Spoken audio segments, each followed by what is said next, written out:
बिस्मिल्लाहिर्रहमानिर्रहीम news with views के साथ मैं हूं अली रज़ा शाह और आप देख रहे हैं यूट्यूब चैनल। बहुत गर्म खबरें हैं आपके साथ शेयर करनी और डिस्कस करनी है। साकिब निसार साहब भी जो है वो उनके तलबी हुई है। इमरान खान साहब के साबिक प्रिंसिपल सेक्रेटरी आज़म खान साहब उनके वारंट गिरफ्तारी जारी हुए हैं और ये तमाम मामला किस तनाजुर में हो रहा है और एकदम से गर्म खबरों का सिलसिला जो शुरू हो चुका है, क्यों हो चुका है, आने वाले दिनों में होने क्या वाला है।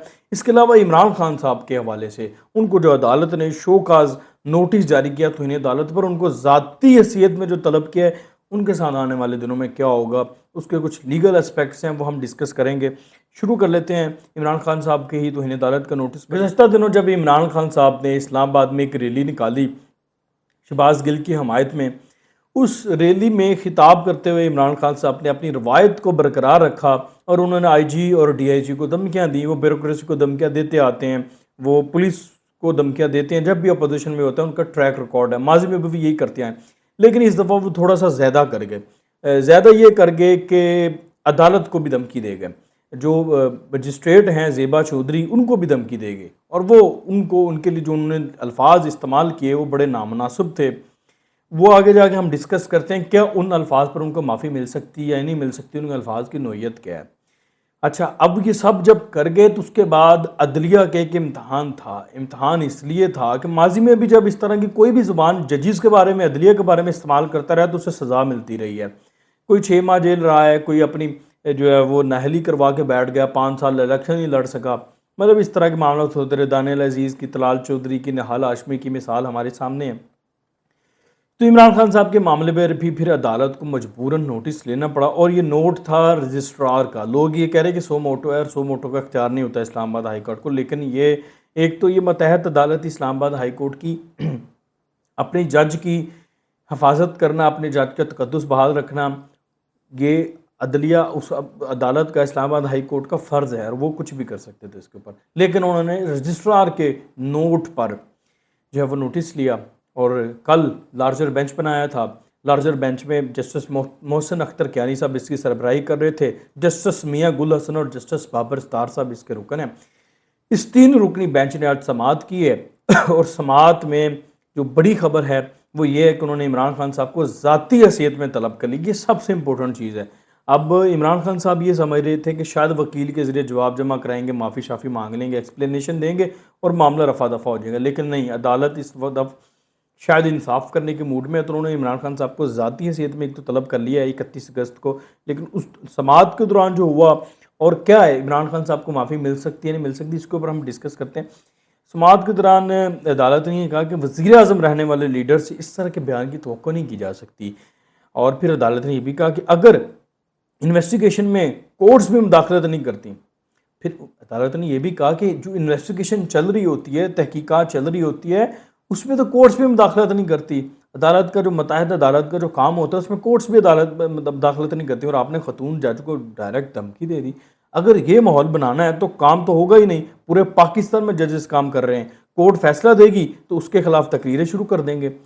आम आदमी को किस तरफ ले जा रहे हैं कि वो उठे और अपना इंसाफ खुद करना शुरू कर दी। अदालत ने बहुत इंपॉर्टेंट रिमार्क्स दिए। इनका मतलब यही है ना कि अब आवाम आपको अगर सुनती है, आपके फॉलोअर्स हैं, तो आप उनको किस तरफ लेके जा रहे हैं। आप ये कह रहे हैं कि अवाम अपना फैसला खुद करना शुरू कर दे, अवाम कानून को हाथ में लेना शुरू कर दे। बड़े सख्त रिमार्क्स हैं अदालत के।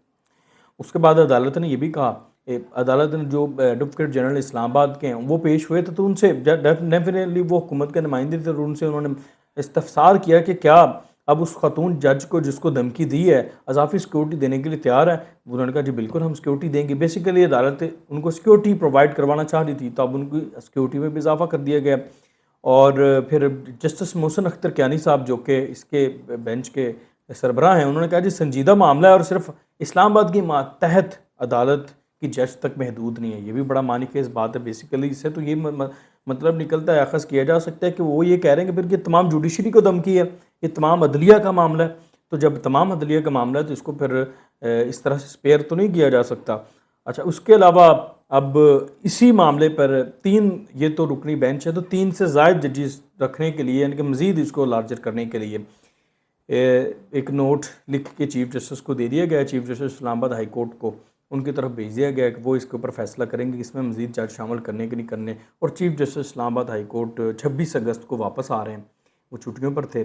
26 اگست کو وہ واپس آ کر جب نوٹ دیکھیں گے تو ہو سکتا ہے کہ وہ خود بھی اس بینچ میں شامل ہو جائیں. پھر 31 اگست کو جب یہ کیس لگے گا تو عمران خان صاحب ذاتی حیثیت میں پیش ہوں گے. اب یہاں پر سوال یہ پیدا ہوتا ہے کہ جب عمران خان صاحب ذاتی حیثیت میں پیش ہوں گے ہوگا کیا؟ دیکھیں جی، عمران خان صاحب کے پاس آپشنز کیا ہے. عمران خان صاحب کے پاس صرف ایک آپشن ہے: نو ایکسپلینیشن. ایکسپلینیشن دیں گے پھنسیں گے. انہوں نے کہا گیا، پہلے ان کے الفاظ کی طرف آتے ہیں.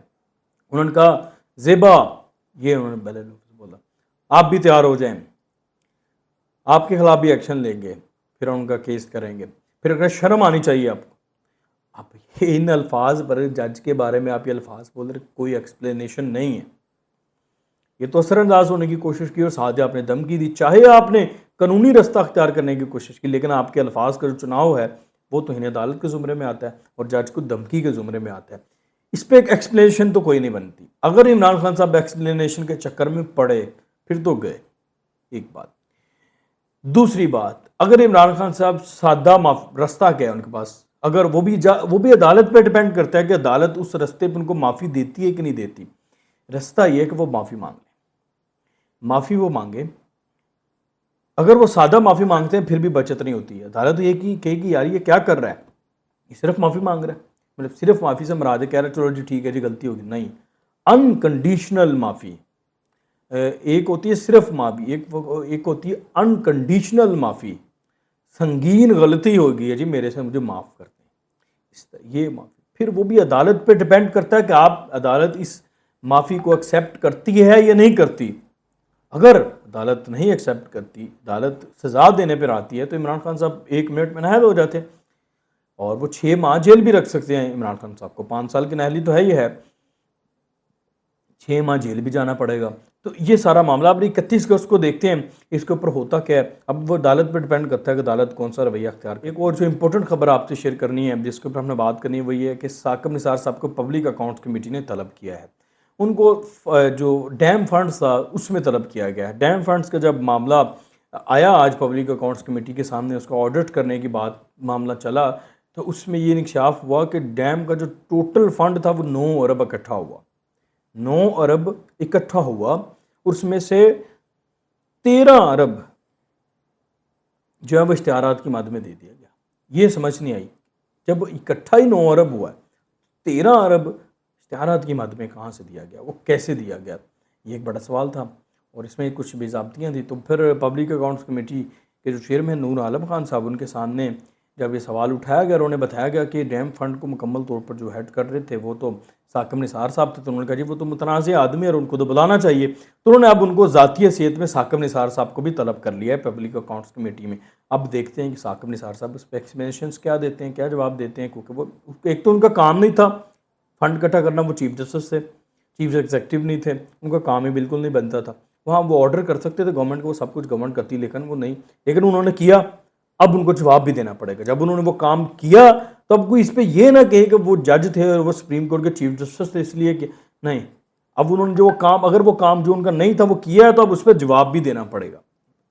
اس کے بعد جو عمران خان صاحب کے سابق پرنسپل سیکرٹری اعظم خان صاحب، ان کو بھی پبلک اکاؤنٹس کمیٹی نے طلب کیا تھا لیکن وہ پیش نہیں ہوئے. ان کو طلب کیا گیا تھا مالم جبہ کیس میں اور بلین ٹری سونامی جو کیس ہے جو نیب میں چل رہا ہے اس میں ان کو طلب کیا گیا تھا. اس وقت یہ ادھر چیف سیکرٹری تھے جس وقت یہ اسکینڈل بنا تھا، یہ کے پی حکومت میں چیف سیکرٹری تھے، اس دوران کا یہ اسکینڈل ہے. ان کو طلب کیا گیا بار بار لیکن وہ پیش نہیں ہو رہے تھے. جب وہ پیش نہیں ہو رہے تھے تو پھر آج ان کے وارنٹ گرفتاری جاری کیے گئے ہیں پبلک اکاؤنٹس کمیٹی کے پاس، اور پبلک اکاؤنٹس کمیٹی کے پاس اختیار ہوتا ہے. پبلک اکاؤنٹس کمیٹی نے ان کے وارنٹ گرفتاری جاری کر کے حکم دیا ہے کہ ان کو جو ہے وہ کمیٹی کے سامنے اگلے اجلاس میں پیش کیا جائے. اور ساتھ ہی انہوں نے وزارت داخلہ اور ایف آئی اے کو بھی حکم دیا ہے کہ اعظم خان صاحب کو پر نظر رکھیں، ان کو کسی بھی ایئرپورٹ سے بیرون ملک فرار نہ ہونے دیں. یعنی کہ یہ معاملہ جو ہے وہ سخت ہوتا جا رہا ہے. تو ساتھ ہی جو چیئرمین نیب بھی آج پبلک اکاؤنٹس کمیٹی میں پیش ہوئے تھے ان کو بھی یہ حکم دیا گیا ہے کہ آپ ہمیں جو بی آر ٹی کا جو کیس چل رہا ہے انکوائری کا، اس کی ٹائم لائن دیں، وہ کب تک مکمل ہو جائے گا. جو پشاور کی بی آر ٹی ہے جو مکمل ہی نہیں ہو رہا تھا منصوبہ، اس کے اندر بھی پتہ نہیں وہ کتنی دفعہ اس کا منصوبے کی جو رقم بڑھائی گئی تھی، تو اس کے اوپر بھی انہوں نے ان کو کہا ہے کہ آپ ہمیں اس منصوبے کی ٹائم لائن بتائیں انکوائری کی کہ آپ کب تک انکوائری کر لیں گے. چیئرمین نیب کو یہ حکم دیا گیا. جو نئے چیئرمین نیب ہیں آفتاب سلطان صاحب، اب وہ دیکھتے ہیں کہ اس میں کیا پیش رفت ہوتی ہے. یعنی کہ یہ جو آپ بڑی گرم سی خبریں ہیں، ماحول مکمل طور پر چینج ہوتا جا رہا ہے اور ستمبر جو ہے وہ نظر آ رہا ہے کہ ستم گر ہونے والا ہے. اب دیکھتے ہیں یہ ستم گر کتنا ستم ڈھاتا ہے.